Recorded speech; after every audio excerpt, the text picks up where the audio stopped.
Marvel Snap's latest card release in Sasquatch is here, and for the first time in a number of months, I don't really have any gameplay content that I feel is highlight worthy with the new card many hours after it released, and looking at early metrics on Untapped, it doesn't look like many other people are having success with this card either.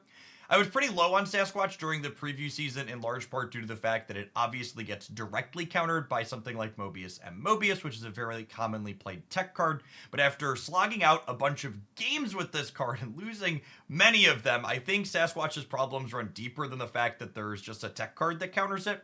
At the core, Sasquatch is a 10 power thing that if you work really hard can cost 3, 2, or maybe even 1 resource, but the amount of work that you have to do to get that payoff just doesn't feel proportional to the amount of work that you can get similar or better payoffs with out of other cards in Marvel Snap.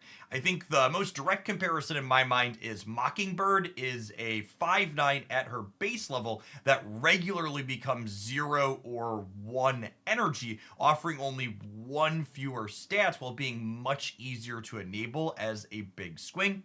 Sasquatch often felt like it was getting to 3 energy for me on turns 5 and 6 when I was playing it out. When I'm looking at that rate, a 310, while that's more impressive than something like Gladiator, for example, that you don't have to do any work to enable, on average, it's less impressive than a lot of the other 3 energy payoffs we have in the game. Something like Bishop doesn't always get that big, but it's a lot less work to set up, and you can play it out proactively, having less sequencing restraints on you.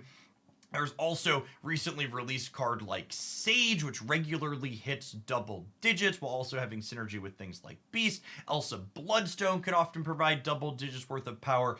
Hitmonkey is another direct comparison as well. And past all of that, even if you're like, Jeff, I think it's comparable to those cards, the biggest issue with Sasquatch, in my experience playing with it, is it's a really bad cube equity card.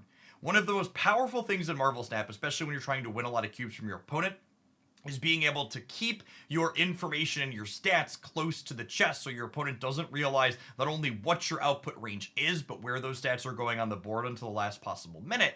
And Sasquatch encourages you to have this big turn on turns 4 and 5 so you can play that Sasquatch out at a discounted rate. This makes you kind of put your stats on the board up front, which not only exposes them to things like tech cards, but also shows out a lot of your hand, letting your opponent make more informed decisions about when they can beat you and stay, or when they can't beat you and should be leaving.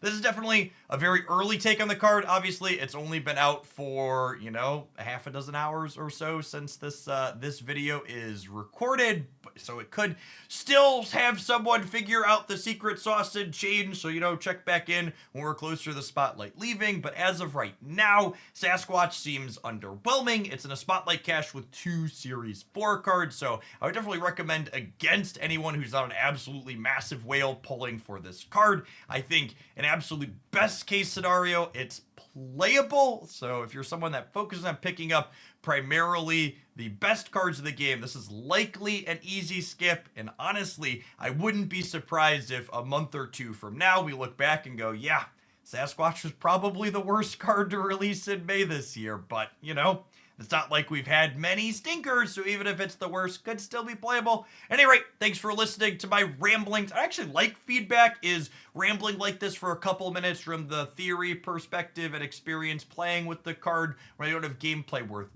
doing, or should I just skip a video in the future? Let me know in the comments down below. Smash the like button if you enjoyed. We'll see you soon for some more Snap content here on YouTube, I'm sure.